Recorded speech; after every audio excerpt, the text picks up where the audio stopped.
Thank you. Now Mr. Sanjay Singh.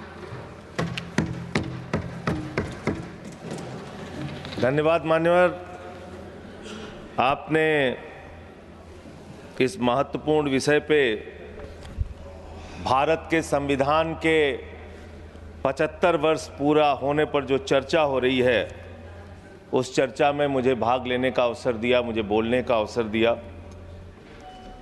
मान्यवर, बाबा साहब doctor Bhimrao Ambedkar ji ने जब भारत का संविधान लिखा तो हिंदुस्तान के सभी वर्गों के बारे में सोचा, सबके अधिकारों के बारे में सोचा, भारत कैसे तरक्की के रास्ते पे जाएगा, कैसे आगे बढ़ेगा, इसको लेके भारत के संविधान को बनाया उन्होंने। और उसमें एक एक करके जो संविधान की मूल आत्मा है वो मैं आपके सामने पढ़ना चाहूंगा कि उनकी मंशा क्या थी, हमारे संविधान की मंशा क्या है। संप्रभु राष्ट्र यानी ऐसा देश जो किसी दूसरे देश के प्रभाव प्रभुता से मुक्त है, अपने सभी निर्णय लेने के लिए पूर्णतः स्वतंत्र है और उस पर किसी बाहरी शक्ति का कोई प्रभाव नहीं होगा।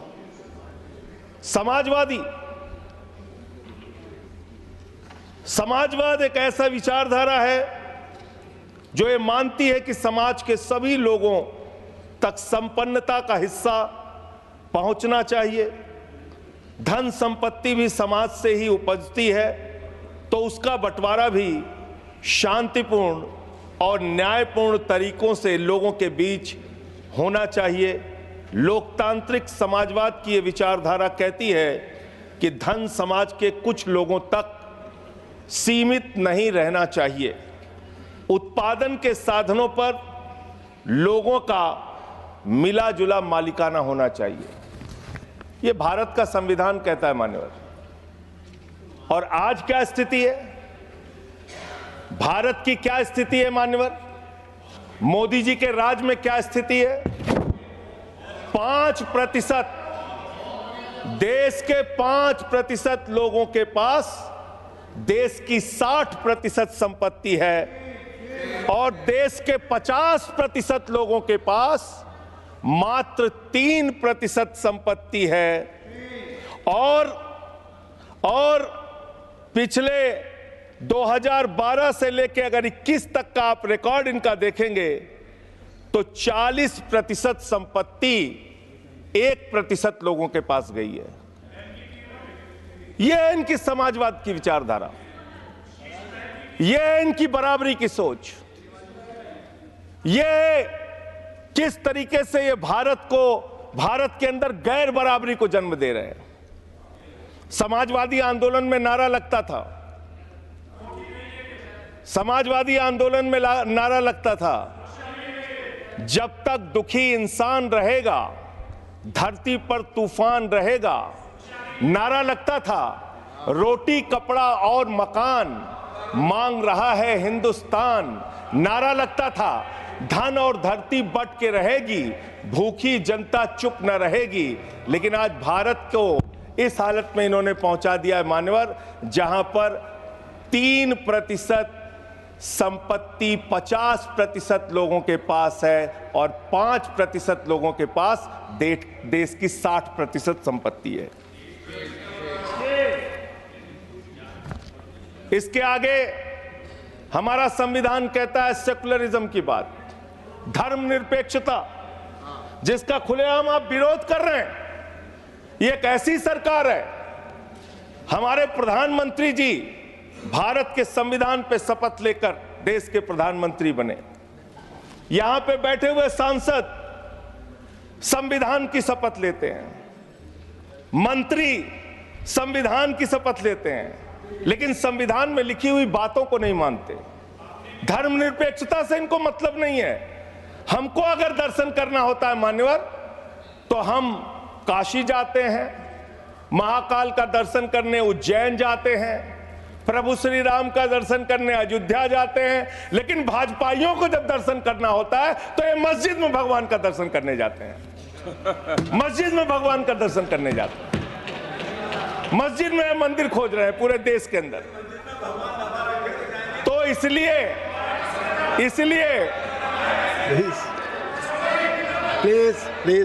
मान्यवर, इसलिए मैं इनसे कहना चाहता हूं, कृपया साहब घबराओ मत। सीट पर चीखना चिल्लाना शुरू कर देते हैं, जैसे ही बोलता हूं चीखना चिल्लाना शुरू। मान्यवर, ये भारत खोदो योजना चला रहे देश में, भारत खोदो योजना। अरे मैं कहता हूं अगर इतना ही खोदना है, कल को कोई आके दावा करेगा संसद को खोद दो, कम से कम प्रधानमंत्री की डिग्री मिल जाएगी, उसका तो पता चल जाएगा कहां है। संसद खोद दो, ये भारत खोदो योजना बंद करो, इससे देश का विकास होने वाला नहीं है। आपने शिक्षा में क्या हालत की देश की। माननीय शिक्षा मंत्री जी यहां पे बैठे हुए हैं, मैं बताना चाहूंगा शिक्षा के स्तर को आपने कहां पहुंचा दिया। 11 लाख, अरे क्या क्या यहां बोला गया, मैंने खूब सुना है, आप ही लोगों से सीखा है। 11 लाख बच्चों को सरकारी स्कूल से दूर किया गया, 11 लाख बच्चों को। यह देश के अंदर शिक्षा की व्यवस्था है, और इसमें सबसे ज्यादा मान्यवर, अगर किसी राज्य की भागीदारी है जहां पे सबसे ज्यादा बच्चे सरकारी स्कूल से दूर हुए हैं, पिछले 8 महीने का आंकड़ा शिक्षा मंत्रालय ने लोकसभा में रखा, 11 लाख में से अकेले 7,84,000 बच्चे उत्तर प्रदेश में सरकारी स्कूलों से दूर गए। ये कर रहे हैं शिक्षा के नाम पे आप। देश की शिक्षा की व्यवस्था की हालत यह कर दी आपने। 63,000 बच्चे आसाम में सरकारी स्कूलों से दूर हुए। यह सरकार का आंकड़ा, मैं अपनी ओर से नहीं पढ़ रहा हूं। जब सरकार से पूछा गया शिक्षा पे कितना खर्च करते हैं, जीडीपी का कितना हिस्सा शिक्षा पे खर्च करते हैं, पिछले 3 वर्षों से भारत की सरकार जीडीपी पे 0.4% शिक्षा पे ऊपर खर्च करती है, और दिल्ली की सरकार, जहां अरविंद केजरीवाल की सरकार है, हम शिक्षा के ऊपर 25% बजट का हिस्सा खर्च करते हैं मानव। स्वास्थ्य के ऊपर दिल्ली के अंदर 13% हम खर्च करते हैं, और भारत की हमारी सरकार जो अपने आप को कहती है मोदी जी की बड़ी योजनाएं हैं, बड़ी ताकतवर सरकार है, मात्र 2% स्वास्थ्य के ऊपर खर्च करती है। यह इस देश की हकीकत है। कैसे समानता आएगी, कैसे संविधान में लिखी हुई बातों की सुरक्षा हो पाएगी।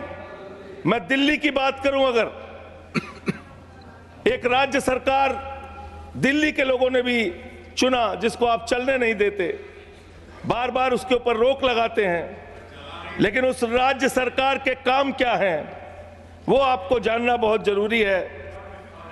एक ऐसी सरकार जिसने, अब देखिए टोका टोकी करेंगे, बोलिए ना, आप बोलिए, आप क्यों उधर बात अभी ये लोग जब बोल रहे थे मैं चुपचाप सुना, आप बोलिए। अगर जेल वेल की बात करोगे ना, जिस दिन सत्ता परिवर्तन होगा एक भी आदमी बाहर नहीं दिखेगा। फिर ऐसी बातें मत करो, आपस में बात नहीं। संजय ये जी, धमकी देने की बातें मत करो। संजय जी, आपस में कोई बात नहीं। संजय जी प्लीज प्लीज, नहीं कोई नहीं, आप लोग आपस में बात कंट्रोल कीजिए सर, सभी लोग आपस में बात प्लीज। आप बैठे रहे प्लीज, ऐसे धमकी देकर काम मत करो। आप विषय पे बोले, विषय बोले। अडानी की दलाली करने वाली सरकार हमसे सवाल कर रही है। विषय पर संजय जी जो विषय बोलेंगे, ये भ्रष्टाचार पे बोलेंगे, विषय पर बोलिए प्लीज, विषय पर बोलिए प्लीज। अडानी की दलाली करने वाले लोग हमसे सवाल करेंगे। मानिए, मुझे लगता है कि संजय जी अपना आपा खो गए हैं, और उन्होंने अपनी शब्दावली को ध्यान में रखना चाहिए, और ये जो उन्होंने शब्द वाक्य इस्तेमाल किया ये एक्सपंज होना चाहिए। प्लीज आप बोले, प्लीज बैठ सर। बोलिए, मैं दिल्ली के काम बता रहा हूँ। आप दिल्ली के काम बताइए, आपस में दिल्ली की सरकार ने क्या किया है संविधान की रक्षा के लिए, टीका टिप्पणी ना करें। दिल्ली की सरकार ने क्या किया है इस देश के नागरिकों को मजबूत बनाने के लिए। दिल्ली की सरकार ने क्या किया है शिक्षा और स्वास्थ्य पे काम करने के लिए? दिल्ली की सरकार ने क्या किया है बाबा साहब के लिखे गए एक एक शब्द को जमीन पे उतारने के लिए? दिल्ली के अंदर शिक्षा में हमने 25% खर्च किया, स्वास्थ्य में हमने 13% खर्च किया, दिल्ली में हमने बिजली फ्री दिया। पूरे देश में पहली सरकार है जो बिजली फ्री देने का काम करती है। दिल्ली के अंदर केजरीवाल जी ने 200 यूनिट बिजली फ्री, 400 यूनिट बिजली आधे दाम पे दिया। दिल्ली के अंदर केजरीवाल की सरकार ने इलाज मुफ्त किया, पानी मुफ्त दिया। दिल्ली के अंदर सीट पर बैठकर बुजुर्गों को तीर्थ यात्रा, माननीय मंत्री, बुजुर्गों को तीर्थ यात्रा कराने का काम किया। बुजुर्गों को तीर्थ यात्रा कराने का काम किया दिल्ली की सरकार ने। दिल्ली की सरकार ने माताओं बहनों के लिए बस की यात्रा फ्री करने का काम किया। और अगली योजना आ रही है, दिल्ली में केजरीवाल मुख्यमंत्री बनेंगे, दिल्ली की महिलाओं को 2100 रुपए हर महीने उनके खाते में पहुंचाया जाएगा। हम महिला को सशक्त करेंगे, मजबूत करेंगे। संविधान पर भी जोड़िए उसको, संविधान पर बोलिए। संविधान पे बोलिए। हाँ, संविधान पर बोलिए संजय जी। संविधान के अंतर्गत मैं एक चुनी हुई सरकार के बारे में बोल रहा हूं। संविधान पर चर्चा हो रही है, दिल्ली में अपेक्षा होगी संविधान पे आप बोले और दिल्ली में आप बैठे रहे। सब बोल रहा हूं। दिल्ली के अंदर 200 किलोमीटर के मेट्रो नेटवर्क को हमने 2015 से बढ़ाकर प्लीज स्पीक ऑन 450 किलोमीटर किया। संजय जी, इस कॉन्स्टिट्यूशन पे बोलिए। सर, उन्होंने अपने सरकार की उपलब्धि गिनाई, आपने उनको नहीं रोका। प्लीज, अगर हम दिल्ली में एक चुनी हुई सरकार के काम को बता रहे हैं, हम सबसे आग्रह कर रहे हैं अपने विषय पर बोलिए। जिस राज्य से मैं चुना गया हूं, आपसे भी कर रहे हैं, उस राज्य में क्या काम हो रहा है, क्या ये देश, इनको दर्द क्यों हो रहा है? प्लीज विषय संविधान पर चर्चा, में तकलीफ क्यों हो रही है? संविधान पे चर्चा हर सदस्य से, इनको तकलीफ क्यों हो रही है? हर सदस्य से हम अपेक्षा करते हैं संविधान पर बोले। तो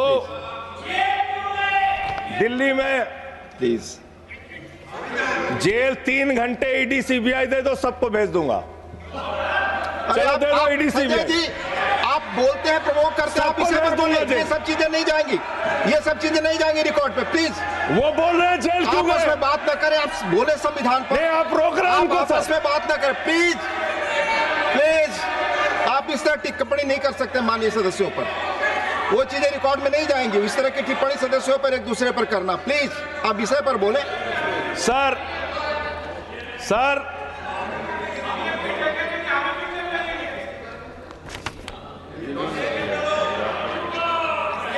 3 सर, आप ही का चेहरा दिख रहा है सर। नहीं, मेरा चेहरा नहीं, चेहरा आपका दिख रहा, आप बोलिए तो सर आप बोलिए। ये लोग भ्रष्टाचार के खिलाफ जब बोलते हैं, भ्रष्टाचार के खिलाफ जब बोलते हैं भाजपा के लोग, तो लगता है ओसामा बिन लादेन अहिंसा पे उपदेश दे रहा है। ये भ्रष्टाचार के खिलाफ बोलेंगे। 3,02,000 करोड़ रुपए का ठेका इन लोगों ने इलेक्टोरल बॉन्ड के नाम पे लिया सर। 3,02,000 करोड़ रुपए का ठेका इन लोगों ने इलेक्टोरल बॉन्ड के नाम पे बोलिए दिया है। विषय पर प्लीज सर, विषय पर बोलिए सर। जो आप मालूम है कि विषय पर बोले। गाय काटने वाली कंपनी से चंदा लेने वाले लोग मेरे ऊपर सवाल उठा रहे हैं। आपस में बात नहीं, गाय काटने वाली कंपनी से चंदा लेने वाले लोग। प्लीज, ये मंत्री का चुनाव है। आप विषय पर बोले संजय सर। सर, देश के अंदर एक चुनी हुई सरकार है, संविधान के तहत वो सरकार चुनी हुई है, संघीय ढांचे का जिक्र उस संविधान के अंदर किया गया है, उसको आप क्यों नहीं मानते? दिल्ली की सरकार को क्यों नहीं चलने देते? हमारे सारे काम पे रोक क्यों लगाते हैं आप? आपने सबसे बेहतरीन देश की काम करने वाली सरकार, एक ऐसी सरकार, जब अमेरिका के राष्ट्रपति की पत्नी हिंदुस्तान आई तो मोदी जी ने पूरे देश का हवाला दिया। गुजरात का स्कूल देख लो, मध्य प्रदेश का देख लो, उत्तर प्रदेश का देख लो, हरियाणा का देख लो। उसने कहा हमें केजरीवाल का स्कूल देखना है, मनीष सिसोदिया ने जो स्कूल बनाया है वो स्कूल देखना है। ये काम हमने किया। आज दिल्ली के स्कूल मॉडल की चर्चा पूरी दुनिया में हो रही है, अस्पताल के मॉडल की चर्चा पूरी दुनिया में हो रही है। ये मंत्री है सरकार के। बच्चों शांत हो जाओ, बच्चों हल्ला मत बैठे करो, सर, प्लीज बच्चों शांत, बच्चों हल्ला मत करो, बच्चों शांत। प्लीज मान्यवर, ये हमारा टाइम खाने की कोशिश कर रहे हैं। दिल्ली के अंदर चुनाव होने जा रहा है। चुनाव भारत के संविधान का एक बड़ा पर्व माना जाता है। संविधान ने हमें ताकत दी, अपने हिसाब से विधायक चुनिए, अपने हिसाब से सांसद चुनिए, वही मंत्री बनता है, मुख्यमंत्री बनता है, प्रधानमंत्री बनता है। दिल्ली में चुनाव क्या हो रहा है? दिल्ली में कैसे चुनाव कर रहे हैं लोग? ये महाराष्ट्र और हरियाणा का प्रयोग, चुनाव घोटाले का प्रयोग दिल्ली में करना चाहते हैं। और वो कैसे करना चाहते हैं? कैसे करना चाहते हैं? ध्यान से सुनिएगा सर, प्लीज। दिल्ली के अंदर ये चुनाव घोटाले की मैं रिपोर्ट लेके आया हूं। ये रिपोर्ट आज पूरे देश को पता होनी चाहिए। दिल्ली में जो चुनाव करा रहे हैं मान्यवर, ये घपले से जीतना चाहते हैं। शाहदरा में भारतीय जनता पार्टी के एक पदाधिकारी ने 11,008 वोट कटवाने की अर्जी दी। जनकपुरी में भारतीय जनता पार्टी के 24 कार्यकर्ताओं ने 4,874 वोट कटवाने की अर्जी दी। तुगलकाबाद में भारतीय जनता पार्टी के 15 कार्यकर्ता ने 2,435 वोट कटवाने की अर्जी दी। मानिए, आप संविधान पर क्या चुनाव के बारे में बोलना गलत है? प्लीज आप बैठे, प्लीज। क्या संविधान के अंतर्गत चुनाव नहीं होता सर? आप बोले सर, चुनाव के बारे में बोलना गलत है। हाँ, तो ये आप गायब। फ्री एंड फेयर इलेक्शन संविधान ने दिया है। तुगलकाबाद में सर, तुगलकाबाद में एक बूथ है, बूथ नंबर 117। वहां कुल 1337 वोट हैं, उसमें से 554 वोट कटवाने की अर्जी 2 बीजेपी के कार्यकर्ताओं ने दी। पालम में भाजपा के 9 कार्यकर्ताओं ने 1641 वोट कटवाने की अर्जी। माननीय संजय जी, रजौरी गार्डन में सर चुनाव का अधिकार संविधान ने दिया। ऑथेंटिसिकेशन करेंगे। सर, चुनाव का अधिकार संविधान ने दिया। जो आरोप लगा क्या हम चुनाव के घपले पे नहीं बोलेंगे यहाँ पे? प्लीज, क्या चुनाव के घपले पे नहीं बोलेंगे? इसको चुनाव हाँ ऑथेंटिकेट करूंगा, ऑथेंटिकेट करूंगा sir. I will authenticate it, please. मैं ऑथेंटिकेट करूंगा सर। आपकी बात सुन लिया सर। हरिनगर में आप बैठ जाए जगह पे अपनी हरिनगर में भारतीय जनता पार्टी के 4 कार्यकर्ताओं ने 637 वोट कटवाने का आवेदन दिया। करावल नगर ने 2 कार्यकर्ताओं ने 3,260 वोट कटवाने की अर्जी दिया। मुस्तफाबाद में एक व्यक्ति ने 534 वोट मैं नहीं कर रहा। I am not एल्डिंग sir, I am not एल्डिंग। Leader of the house, I am not. नहीं सर, ऐसे आप तो फिर ऐसे अलाउ करेंगे। 1 मिनट आपको हम समय देंगे, आप देखिए। Leader of the house. नहीं, मैं एक ही बात स्पष्ट करना चाहता हूं कि जिस संविधान ने ये ताकत दी है कि वो वोटर्स लिस्ट के बारे में जो चर्चा कर रहे हैं कि उसको कटवाने का, वो प्रोविजन भी संविधान के अंतर्गत ही है। और उसमें देखने वाली बात यह है कि ये इतने दिन सत्ता पे कहीं रोहिंग्या और बांग्लादेशी के वोटों पर तो नहीं बने हुए थे। माननीय संजय जी, इतनी शानदार बात आज की है लीडर ऑफ द हाउस ने सर। मैं इनका नमन करता हूं, इतनी बढ़िया बात इन्होंने कह दी कि मैं इसका जवाब जरूर दूंगा। सर, इन्होंने कहा कहीं ऐसा तो नहीं जिनके नाम काटे जा रहे हैं वो रोहिंग्या हैं। हमारे उत्तर प्रदेश के भाई, हमारे पूर्वांचल के भाई, हमारे यूपी बिहार के भाई जो 40-40 साल से दिल्ली में रह रहे हैं, अपने श्रम, अपने खून पसीने से दिल्ली को बना रहे हैं, आप उनको रोहिंग्या करें। आप उनको रोहिंग्या करें। हिम्मत कैसे हुई आपकी? हिम्मत कैसे हुई आपकी? आप बैठे। आप हमारे पूर्वांचल के भाइयों को रोहिंग्या कहेंगे? हिम्मत कैसे हुई आपकी? हिम्मत नहीं होनी चाहिए आप विरोध की। आगे आगे बोले शब्द पूर्वांचल के लोगों को ये बांग्लादेशी कह रहे हैं। आगे मैं नाम पढ़ रहा हूं। राम सिंह बसंत विहार में रहते हैं, उनका वोट कटवाया गया। राम प्लीज बैठ जाइए। बसंत विहार में बैठिए, रहते आप हैं। सब बैठिए बैठिए। ये पता है सर, आपके सदन पर रखूंगा। ये हिंदू लोग हैं, हिंदू लोग हैं। इनका नाम राम है, इनका नाम राम है। राम, इनका नाम राम है। राम। प्लीज बैठे। छोटे लाल वर्मा, आप बैठे। छोटे लाल वर्मा, अंबेडकर नगर, बस्ती, आरकेपुरम, दिल्ली, इनका नाम कटवाया गया। सोनिया, अंबेडकर नगर, बस्ती, आरकेपुरम, इनका नाम कटवाने की अर्जी दी गई। संतोष कुमार, अंबेडकर नगर, बस्ती, आरकेपुरम, इनका नाम कटवाने की अर्जी दी गई। आशा, अंबेडकर नगर, बस्ती, आरकेपुरम, इनका नाम कटवाने की अर्जी दी गई। गीता, हरकेश, सुशील कुमार, नरेंद्र, सुमन, ये सारे नाम लेके आया हूं। ये हमारे यूपी के, बिहार के, ये दिल्ली में रहने वाले 40-40 साल पुराने रहने वाले लोग हैं। ये बांग्लादेशी नहीं है, ये रोहिंग्या नहीं है। इनको आपने रोहिंग्या और बांग्लादेशी कहा है। पूर्वांचल के लोग आपकी जमानतें जब्त कराएंगे दिल्ली के चुनाव में, देखना। सर आप ही दिख रहे हैं, मेरी बात तो नहीं जा रही। आप ही बोल रहे हैं। सर आपको मैंने नाम पढ़ के बता दिया। ये लिस्ट यहां रखूंगा और मैं चाहता हूं ये ऑथेंटिकेट करने के लिए आपने कहा मैं नाम दूंगा।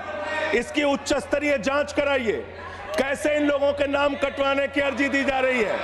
यही महाराष्ट्र में घोटाला किया इन लोगों ने, यही हरियाणा के अंदर घोटाला किया इन लोगों ने। ये चुनाव घोटाले से जीतना चाहते हैं। दिल्ली में ये चाल चलेगी नहीं, याद रखना। केजरीवाल और आम आदमी पार्टी यहाँ पे बैठी है। संविधान पर बोलिए। यहाँ पे ये चाल नहीं, संविधान पे बोल रहा हूँ सर। संविधान, ये चुनाव ही गड़बड़ कर देंगे। इसे आगे बढ़िए। चुनाव ही गड़बड़ करेंगे तो संविधान कहाँ से बचेगा सर। चुनाव ही निपटाने पे लगे हुए हैं ये लोग। सर दूसरी बात हुई दलितों के अधिकार की और बांग्लादेशी घुसपैठिया। सर पिछले 10 साल से हिंदुस्तान में किसकी सरकार है सर? क्या यहाँ पे ट्रंप की सरकार है? क्या ओबामा की सरकार है? यहाँ पे यहाँ 10 साल से किसकी सरकार है? 10 साल से यहाँ पे महामानव की सरकार है। महामानव की सरकार है 10 साल से। मैं महामानव से पूछना चाहता हूं, नरेंद्र मोदी जी से पूछना चाहता हूं, अमित शाह जी से पूछना चाहता हूं, सीमा की सुरक्षा किसके जिम्मे है? अमित शाह के जिम्मे है। सीमा किससे लगती है? बांग्लादेश की, त्रिपुरा से लगती है, आसाम से लगती है, बंगाल से लगती है। कोई बांग्लादेशी त्रिपुरा से, बंगाल से, आसाम से, झारखंड पार करके, यूपी पार करके, बिहार पार करके दिल्ली कैसे आ गया? आप लोग घास छील रहे थे क्या? आपकी सरकार घास छील रही थी क्या? कैसे आ गए भाई यहाँ पे बांग्लादेशी? और 10 साल में 10 बांग्लादेशी घुसपैठिया दिल्ली से भगाया हो तो उसका नाम बता दो, उसका नाम बता दो। 10 साल में 10 बांग्लादेशी घुसपैठिया दिल्ली से भगाया हो तो उसका नाम बताओ ना।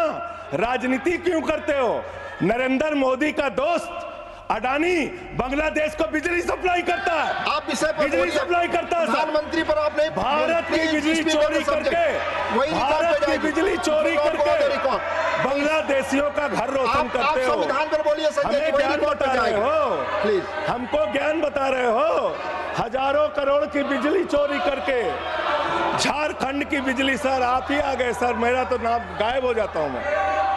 सर झारखंड की बिजली चोरी करके, भारत की बिजली चोरी करके अडानी बांग्लादेश को पहुंचाता है। ये आप ही सब्सिडेट करेंगे इस इसको भी करेंगे। हाँ, करें। जितना आप बोलेंगे सब हाजिर कर देंगे साहब। आप इस सब्सिडेट करेंगे, इसलिए आप लगा रहे हैं। हाँ एकदम करेंगे। ये दोहरी नीति नहीं चलेगी।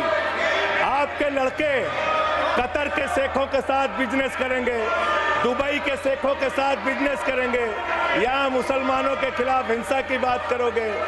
मैं एक बात इन लोगों को समझाना चाहता हूँ, दिल्ली चुनाव में आ रहे हो, शांति से आना, एकदम शांति से आना। यहाँ पे अगर गंदी राजनीति की, हिंदू मुसलमान किया, तो हमने दिल्ली वालों को सिखा दिया है। जब तुम कहोगे हिंदू मुसलमान, वो कहेंगे स्कूल अस्पताल, स्कूल अस्पताल, स्कूल अस्पताल। आपको मैं बताना चाहता हूँ, यहाँ किसी भी तरह की तानाशाही और दादागिरी दिखाने की कोशिश मत करना। दिल्ली का चुनाव मुद्दों के ऊपर लड़िए, चुनाव का घोटाला मत कीजिए। चुनाव हार रहे हो तुम 3 बार से, तो तुम सोच रहे हो वोटर लिस्ट में गड़बड़ी करा देंगे। इससे काम नहीं चलेगा सर। हम काम की बात करते हैं, दलितों के अधिकार की बात यहाँ पे हुई, दलितों के अधिकार की बात। मान्यवर ST, SC, OBC, ये 3 कैटेगरी, ST, SC, OBC, ये तीन कैटेगरी में भारत सरकार के अंदर ज्वाइंट सेक्रेटरी लेवल पे और सेक्रेटरी लेवल पे 322 अधिकारी हैं। और सरकार का आंकड़ा है, मेरा नहीं। ये क्या कह रहे हैं? ये कह रहे हैं दलित SC कैटेगरी के अनुसूचित जाति 16, ST 13, 39 OBC और 254 जनरल कास्ट के लोग हैं। ये आपका दलितों, पिछड़ों और आदिवासियों के प्रति न्याय है। ये कर रहे हैं आप उनके साथ। लेटरल एंट्री के जरिए आप दलितों, पिछड़ों, आदिवासियों का आरक्षण खा रहे हैं। आप IAS की नौकरी में बहुत सारे बच्चे, 125 बच्चे हैं सर, जिनको इन्होंने क्रीमी लेयर के नाम पे IAS, PCS, IFS बनने से वंचित कर दिया। ये इनका इतिहास है। ये कर रहे हैं दलितों के साथ सर। मंदिरों में घुसने नहीं देते। इनकी मानसिकता ये है, इनकी मानसिकता ये है। इन्होंने अयोध्या में मंदिर का शिलान्यास किया। उस समय हमारे प्रधानमंत्री गए, मुख्यमंत्री उत्तर प्रदेश के गए, राज्यपाल भी गई। उस समय के राष्ट्रपति रामनाथ कोविंद जी को नहीं बुलाया इन्होंने। मंदिर के उद्घाटन में इन्होंने श्रीमती द्रौपदी मुर्मू जी को नहीं बुलाया, क्योंकि वो दलित समाज से थे, ये आदिवासी समाज से हैं। आपकी मानसिकता ये है। 100 वर्ष हो गए RSS को, एक भी दलित, पिछड़ा और आदिवासी आज तक RSS का प्रमुख क्यों नहीं बना? इसका जवाब दो, इसका जवाब दो। आप नफरत करते हैं दलितों से, पिछड़ों से, आदिवासियों से। ये आपकी मानसिकता है। इसलिए आगे कॉन्स्टिट्यूशन पढ़ता हूं सर। आगे क्या लिखा हुआ है? आगे लिखा हुआ है डेमोक्रेटिक, लोकतांत्रिक भारत देश की जनता अपने प्रतिनिधि खुद चुनती है। वोट के माध्यम से सभी के वोटों का महत्व बराबर है। जनता के द्वारा जनता का प्रतिनिधि चुना जाता है। जनता के द्वारा जनता का प्रतिनिधि चुना जाता है। उसके बाद चुनने के बाद सरकार बनती है, और आप लोग खरीद फरोख्त करके, संविधान को तार तार करके, लोकतंत्र का गला घोट के महाराष्ट्र में सरकार गिराते हो, कर्नाटक में सरकार गिराते हो, मध्य प्रदेश में सरकार गिराते हो, उत्तरांचल में सरकार गिराते हो, अरुणाचल में सरकार गिराते हो। पूरे देश में तोड़ फोड़ खरीद फरोख्त करके सरकारों को गिराने का काम करते हो। इसीलिए मैं कहता हूं, जब ये लोकतंत्र के बारे में बोलते हैं, संविधान के बारे में बोलते हैं, हम लोग यहाँ विपक्ष की तरफ से खड़े होते हैं, चीख रहे हैं, चिल्ला रहे हैं, सोच रहे हैं इनसे डर के चुपचाप बैठ जाएंगे। एक बात याद रखना, ये देश बाबा साहब के संविधान से चलेगा, किसी मोदी और अमित शाह के फरमान से नहीं चलेगा। याद रखना, इसको याद रखना। और ये जो बार बार तुम्हारा गठबंधन ईडी से है, ईडी से तुम्हारा गठबंधन, सीबीआई से तुम्हारा गठबंधन। यहाँ इंडिया गठबंधन है, वहां ईडी गठबंधन है, ईडी गठबंधन है, ईडी गठबंधन। मानवर भ्रष्टाचार की बात मैं करूंगा। भारत के प्रधानमंत्री, जिन्होंने देश के बड़े बड़े फैशन डिजाइनरों को भी फेल कर दिया, इतना सज के चलते हैं, इतना सज के चलते हैं सर। प्रधानमंत्री इटली का चश्मा, आप जानते हैं इटली आप की नहीं घड़ी, बोले। आप ये सब चीजें नहीं यहाँ जाएंगी हमारे नेता पे टिप्पणी हो रही है, आप नहीं बोल रहे हैं।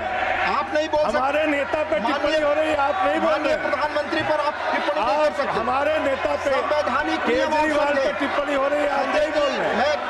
आप please speak on the subject. हमारा टाइम बचा है सर। हाँ, तो आप बोले सब्जेक्ट पर बोले। सब्जेक्ट पे बोल रहे हैं। हाँ, ये टिप्पणियां नहीं जाएंगी आपकी रिकॉर्ड पे। सर बच्चों शांत हो जाओ, बच्चों शांत हो जाओ, स्पीक बच्चों शांत, प्लीज स्पीक। बच्चों शांत हो जाओ बच्चों। मानवर, न्याय की बात, भारत का संविधान सभी नागरिकों को सामाजिक, आर्थिक, राजनीतिक स्तर पर न्याय देने का वादा करता है। ये न्याय दे रहे हैं भारत के लोगों को सर, ये न्याय कर रहे हैं भारत की जनता को, ये न्याय दे रहे हैं। आज चुनी हुई सरकारों को प्लीज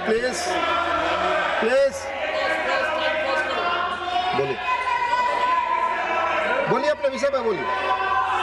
सर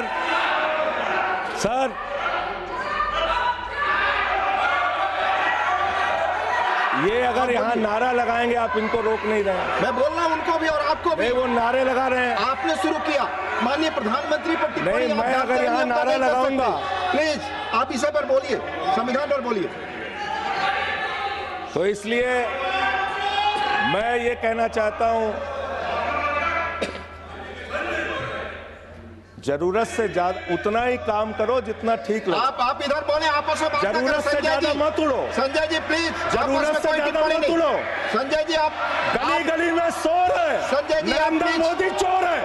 कोई बात रिकॉर्ड पे नहीं जाएगी। नरेंद्र मोदी चोर कोई है। बात रिकॉर्ड पे नहीं जाएगी। Not go please, it will not go on the record. नहीं, please go back to your seats. नहीं, आप ये गलत, नहीं सर, आप दुरुपयोग कर रहे हैं समय का। कैसे आप केजरीवाल दुरुपयोग को कर रहे हैं। बोल रहे हैं? केजरीवाल को कैसे बोल रहे हैं? आप सब पीछे जाए। आप प्लीज, आप पीछे जाइए प्लीज। नागर जी प्लीज आप पीछे जाइए। आप इसे पर बोलिए। इनको चुप कराइए सर। आपने जो भी प्रधानमंत्री जी पर टिप्पणी की है और जो भी नारे उनके खिलाफ लगाए, रिकॉर्ड ये भी बोलिए कि मुख्यमंत्री पर जो टिप्पणी की है वो भी जाएगा। आप बोलिए, वो भी हट जाएगा। आप पहले बोले, वो भी हट बोले, जाएगा। आपका समय खत्म होगा, मैं खत्म करूंगा प्लीज। मान्यवर, पिछले दिल्ली के अंदर कानून व्यवस्था की क्या हालत है? कल हमने महिला अदालत किया दिल्ली में। देश की राजधानी दिल्ली आज अपराधों से सहमी हुई है, परेशान है। क्या हालत है सर? 2019 से महिलाओं के खिलाफ अपराध में दिल्ली में 41% वृद्धि हुई है। 14,000 महिलाओं के खिलाफ अपराध, हिंसा का अपराध, बलात्कार का अपराध 1 साल के अंदर हुआ है। हर दिन दिल्ली के अंदर 3 से 4 रेप की घटनाएं हो रही हैं और 2019 से 3500 रेप की घटनाएं हुई और प्रतिदिन दिल्ली में 5 से 6 महिलाओं को असॉल्ट किया जाता है। ये आंकड़े हैं सर। 11 महिलाएं और बच्चियां प्रतिदिन किडनैपिंग का शिकार होती है दिल्ली में। ये दिल्ली की हकीकत है। देश की राजधानी में 33% रेप की घटनाओं में और 41% किडनैपिंग की घटनाओं में देश के 19 शहरों के मुकाबले वृद्धि हुई है। दिल्ली के अंदर आप ये कोर्ट है। सारे रिकॉर्ड रख दीजिएगा यहाँ। हाँ, रख दूंगा। ये कोर्ट, दिल्ली के कोर्ट में सर आपको जान के हैरानी होगी, देश की राजधानी है दिल्ली, दिल्ली के कोर्ट में हत्या की घटना हुई। जज के सामने हत्या सर, जज के सामने हत्या की घटना हुई। आप बताइए। प्लीज ये नारे न लगाए, रिकॉर्ड पे नहीं जाएगा आपके नारे। प्लीज कृपया नारे न लगाए।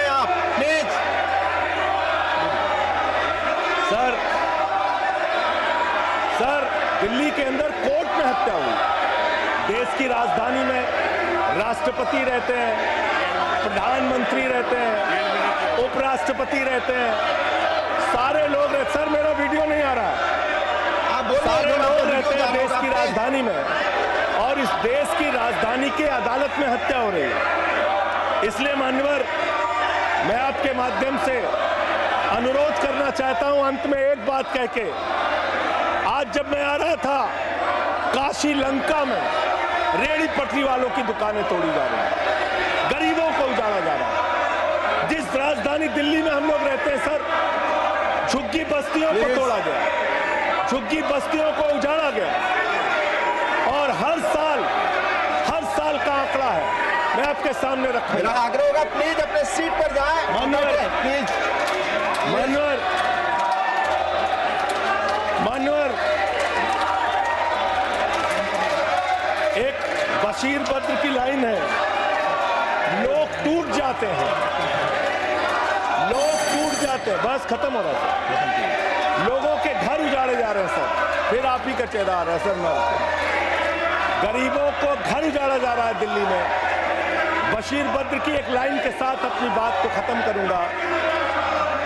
लोग टूट जाते हैं एक घर बनाने में, तुम तरस नहीं खाते बस्तियां जलाने में। लोगों को उजाड़ना बंद करो। तुमने अयोध्या में उजाड़ा, तुमने काशी में उजाड़ा, तुमने दिल्ली में उजाड़ा। ये बुलडोजर राजनीति से देश का भला होने वाला नहीं है। ये चीखने चिल्लाने से कुछ नहीं होने वाला, और तुम्हारी तानाशाही के आगे झुकेंगे नहीं कभी। धन्यवाद। ये नारेबाजी लगा के धन्यवाद संजय जी, धन्यवाद, बहुत बहुत धन्यवाद। धन्यवाद। प्लीज माननीय लीडर, प्लीज माननीय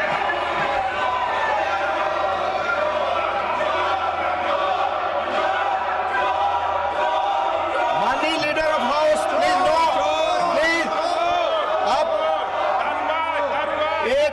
एक दूसरे पर टिक्का टिप्पणी और इस तरह के नारे न लगाएं। प्लीज प्लीज प्लीज नो, आपस में बातें प्लीज।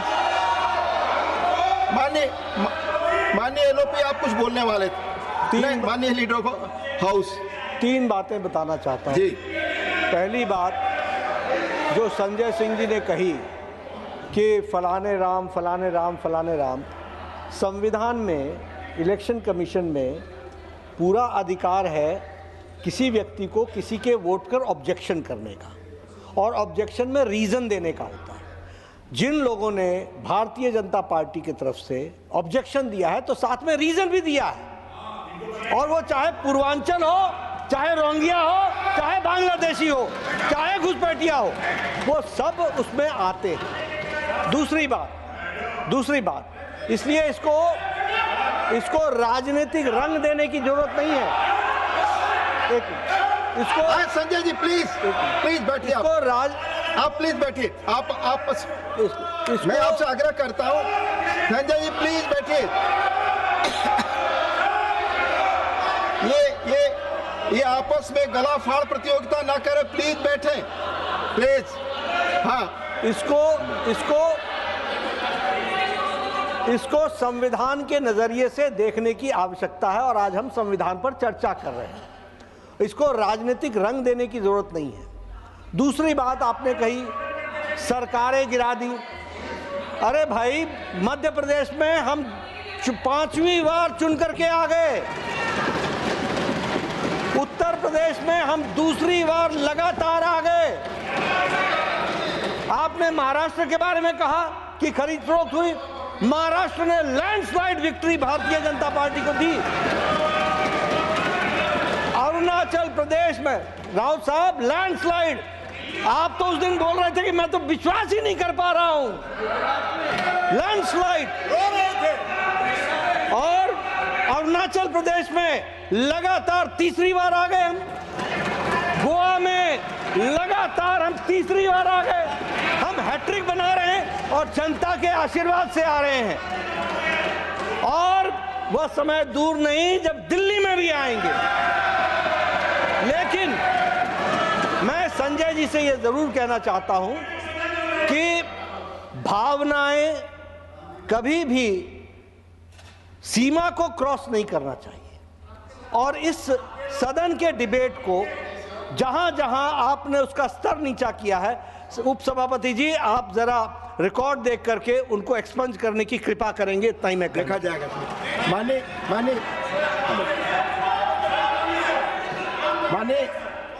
माननीय भूपेंद्र जी, आपने बीच में संकेत दिया था। माननीय भूपेंद्र जी प्लीज, आप बोल चुके हैं, प्लीज बोल चुके हैं। सर, नियम 238 है, उसके 2 बिंदु हैं। 238 का एक है, ऐसा कोई तथ्यात्मक विषय जिसमें न्यायिक विषय विचाराधीन हो। Election commission quasi judicial authority के रूप में काम करता है। आपको अगर ऑब्जेक्शन है तो वहाँ डिसीजन के लिए अभी फैक्ट पे विषय पेंडिंग है, तो ऐसे तथ्यात्मक विषय को यहाँ पर उल्लेख नहीं कर सकते क्योंकि आप खुद ही गए हुए हो। तो इलेक्शन कमीशन की क्वासी जुडिशियल डिसीजन है, आप यहाँ चर्चा नहीं कर सकते। दूसरा, 238 का 4, राज्यसभा के किसी निश्चय पर जो भी मोशन हम लेके आते हैं उसे रद्द करने का प्रस्ताव के अतिरिक्त आक्षेप नहीं करेगा। आप संविधान के अतिरिक्त जो भी बोल रहे हैं वो आप गलत बोल रहे हैं, नियमों के तहत आप उसको हटा दीजिए। धन्यवाद। माननीय संतोष कुमार पी, माननीय संतोष कुमार पी, आप बोल चुके हैं संजय नहीं। माननीय संतोष कुमार पी, माननीय संतोष कुमार पी, प्लीज आपकी बात रिकॉर्ड पे जाएगी। संतोष कुमार पी, संजय जी बैठ जाए, बैठ जाए, बैठ जाए।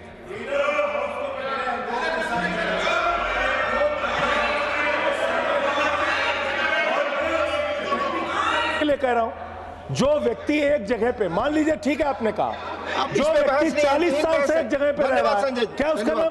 माननीय संतोष कुमार पी, आपकी बात रिकॉर्ड पे जाए please. Thank you, Deputy Chairman. Sir, the constitutional